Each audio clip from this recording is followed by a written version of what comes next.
Hi friends, বলো তো এটা কি? এটাকে কি বলা হয়? এটাকে নাল ফুল বা শ্যাওলা ফুল বলা হয়। তো ফ্রেন্ডস, তোমরা কি এটার কোনো সবজি খেয়েছো? দেখো, প্রথম এটাকে এইভাবে ফুলটাকে পরিষ্কার করতে হয়। যে শ্যাওলা ফুলটাকে এইভাবে পরিষ্কার করে, ফুলটাকে খায় না ফ্রেন্ডস, যেটা ওটা ডান্ডি মতন ওটাকেই খাওয়া হয়। তো এটাকে দেখো, আমি একটা একটা করে সবগুলোকেই সুন্দর করে আমি ছাড়িয়ে নেবো ফ্রেন্ডস।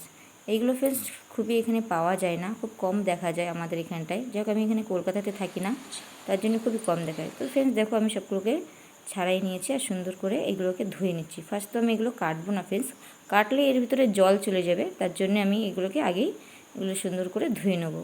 ধোয়ার পরে ফ্রেন্ডস আমি ছোটো ছোটো করে এইগুলোকে কেটে নেবো। এই দেখো ফ্রেন্ডস, ছোটো ছোটো করে কেটে নিয়েছি।